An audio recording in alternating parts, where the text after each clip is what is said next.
কবুলা দিয়াৰ পাছত নিদ্ৰাহীনত ভুগিছে। মই আজি চন্দ্ৰপুৰৰ পৰা হিমন্ত বিশ্ব শৰ্মাক প্ৰত্যাহ্বান জনাই কৈছো যে আমাৰ দৰে যদি মানুহক জয়ী কৰি পঠাই সাংসদ হওঁ, হিমন্ত বিশ্ব শৰ্মাই অসমৰ মাটিৰ ঠিকাদাৰ কৰিবলৈ 100 বাৰ চিন্তা কৰিব লাগিব। অসমৰ মাটি কোনো বহিৰাগতক দিব নোৱাৰিব। আমি 71ৰ আগত সকলোকে দিছো। 71ৰ পিছত 1 লোচা মাটিৰ দায়িত্ব হিমন্ত বিশ্ব শৰ্মাই ললে আমি প্ৰত্যাহ্বান হিচাপে লৈছো।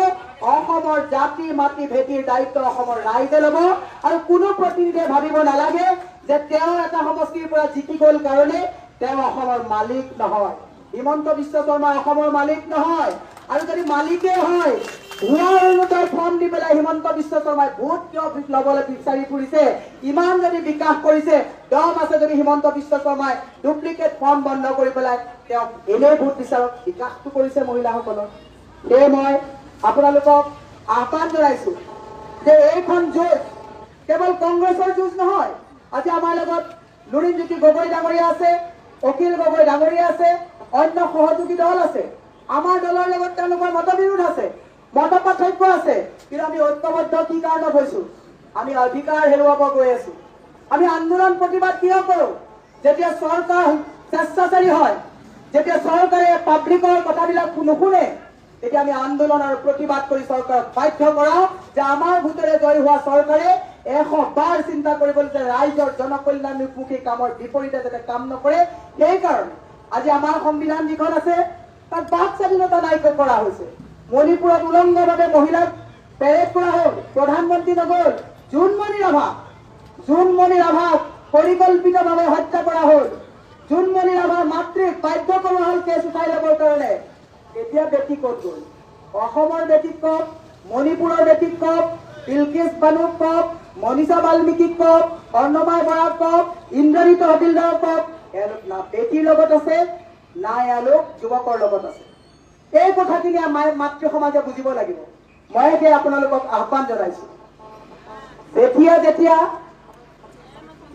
মুখ্যমন্ত্ৰী পৰিয়ালৰ পত্নী বা পৰিয়ালে ৰাজনৈতিক অধিকাৰ লৈ পেলাই ৰাইজৰ মাজত এটা অহংকাৰ পৰিৱেশ সৃষ্টি কৰে, তেতিয়াই প্ৰজাৰ নুপুৰ নাকতি হয়। আমি যেতিয়া দলি গগৈক বজাৰত লগ পাওঁ, কোনোবাই চিনি পায় নেকি এগৰাকী মুখ্যমন্ত্ৰীৰ পত্নী আছিল বুলি? আমি যেতিয়া হেমপ্ৰভা শইকীয়াক বজাৰত লগ পাওঁ, আমি চিনি পাওঁ কাৰণে চিনি পাওঁ, আপোনালোকে চিনি নাপাব। কিন্তু আজি দুৰ্ভাগ্যজনক কথা, এইখন অসমত মুখ্যমন্ত্ৰী নাথাকিলে পত্নী আধাৰশিলা কৰিবলৈ যায়। আমাক কি বুলি ভাবিছে তেওঁলোকে? সেয়ে মই আপোনালোকক আহ্বান জনাইছো, সিদ্ধান্ত আপোনালোকৰ। ভোট কাক দিব এই কথাত আপোনালোকক আমাৰ কোৱাৰ অধিকাৰ নাই, কিন্তু আপোনালোকে সঠিকভাৱে সিদ্ধান্ত লৈ যদি মোক জয়ী কৰাই পঠায়, আমি লুৰিণজ্যোতি গগৈ ডাঙৰীয়া, আমি গৌৰৱ গগৈ ডাঙৰীয়া, প্ৰদ্যুৎ বৰদলৈ ডাঙৰীয়া প্ৰমুখ্যে আমাৰ যদি সৰহ সংখ্যক লোক যদি আমি জয়ী হৈ যাওঁ, সংসদত 100 বাৰ আমি ৰাইজৰ অধিকাৰক লৈ মাত পাতিম। আজি খোৱা পানীৰ যি সমস্যা আছে, নিবনুৱা যিবিলাক সমস্যা আছে, চন্দ্ৰপুৰৰ আজি ডাম্পিং ইয়াৰ্ডক লৈ পেলাই যিবিলাক আন্দোলন প্ৰতিবাদ হৈছে, আমি তাত আছো। আজি ইণ্ডাষ্ট্ৰিয়েল যিবিলাক গ্ৰথ আছে গোটেইবিলাক বন্ধ হ'ল। আজি জাগিৰোড পেপাৰ মিলৰ কথা কওক, যোগীঘোপাৰ কথা কওক, এই গোটেইবিলাক এটা এটাকৈ এওঁলোকৰ দিনত কংগ্ৰেছৰ দিনত প্ৰতিষ্ঠা কৰা এটা ব্যৱসায় বন্ধ হৈছে। এইখন চৰকাৰে 11,442খন স্কুল বন্ধ কৰি মদৰ দোকানৰে এওঁলোকে ৰাজহৰে হেলিকপ্টাৰ চলাইছে। দুৰ্ভাগ্যজনক কথা। সেয়ে মই আপোনালোকক আহ্বান জনাইছো, সঠিক সিদ্ধান্ত লৈ আপোনালোকে অহা 7 তাৰিখে হাতৰ চিনত ভোট দি যদি আমাক জয়যুক্ত কৰে, মই এটা কথা আপোনালোকক শেষৰবাৰৰ কাৰণে কৈছো, খিলঞ্জীয়াৰ ঘৰত যদি বুলডোজাৰ লাগে আমি সন্মুখত খাৰা হ'ম। 100 বাৰ চিন্তা কৰিব লাগিব যে বুলডোজাৰ চলাবলৈ আহোঁতে এইসকল খিলঞ্জীয়া অকলশৰীয়া নহয়, আমি তেওঁলোকৰ লগত আছো। সেয়ে আপোনালোকক আহ্বান জনাইছো যে আপোনালোকে আশীৰ্বাদ কৰক, সহযোগিতা কৰক। আপোনালোকৰ আশীৰ্বাদ আৰু সহযোগিতাই আমাক কাম কৰাৰ সুবিধা দিব। সকলোৰে সুস্বাস্থ্য আৰু দীৰ্ঘায়ু কামনা কৰি আপোনালোকক এটাই শেষত আহ্বান জনাইছো, 7 তাৰিখৰ দিনা আমাৰ যিবিলাক বুথ অফিচ থাকে, বুথ অফিচত কেৱল যে কংগ্ৰেছৰ মানুহ থাকিব, ৰাইজৰ দলৰ থাকিব, অজাপৰ থাকিব, এনেকুৱা কথা নহয়।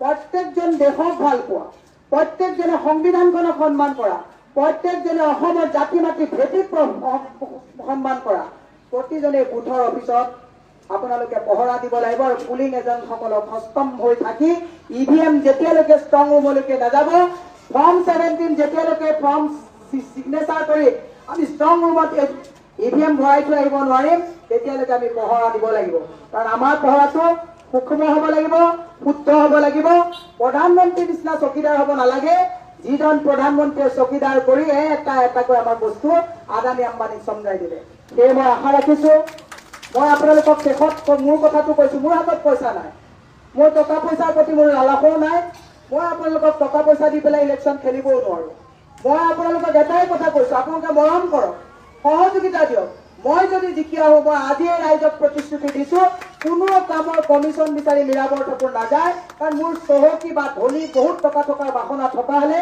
মই চৰকাৰ থাকোঁতে বিজেপিক প্ৰত্যাখ্যান জনাই পেলাই ওলাই নাহিলোহেঁতেন সেয়ে মই আপোনালোকক আহ্বান জনাইছো যে আপোনালোকে কেনেকুৱা সাংসদ পঠাব সংসদত আপোনালোকৰ হৈ মাত মতা সাংসদ পঠাব নে নৰেন্দ্ৰ মোদীয়ে যি কথা কয় মন কি বাত শুনাই তালি বজোৱা সাংসদ পঠাব সিদ্ধান্ত ৰাইজৰ আৰু সেই সিদ্ধান্ত শুদ্ধ সিদ্ধান্ত হ'ব বুলি আশা ৰাখি আপোনালোকৰ সুস্বাস্থ্য আৰু দীৰ্ঘায়ু কামনা কৰি সকলোৰে সহায় সহযোগিতা আৰু আশীৰ্বাদ বিচাৰি মোৰ বক্তব্য মই সামৰণি মাৰিছো মোৰ যিহেতুকে আৰু মিটিং আছে আপোনালোকক লুৰিণজ্যোতি গগৈ ডাঙৰীয়াই খুব সুন্দৰভাৱে কথাখিনি ক'ব মই এতিয়া ওলাই যাম কিন্তু আপোনালোকে যাতে কোনো ওলাই নগৈ মিটিঙৰ যাতে সৌষ্ঠৱ আপোনালোকে বৰ্তাই ৰাখি খুব সুন্দৰভাৱে মিটিংখন পৰিচালনা কৰে তাৰ কাৰণে আহ্বান জনাইছো আৰু মিটিং শেষ হোৱাৰ পিছত আমাৰ এটা কাৰ্যালয় বনোৱা হৈছে লুৰিণজ্যোতি গগৈ ডাঙৰীয়া কাৰ্যালয়টো উদ্বোধন কৰিব বুলি মই অনুৰোধ জনাই মই আপোনালোকৰ পৰা আৰু 5 মিনিটৰ পিছত বিদায় মাগিম।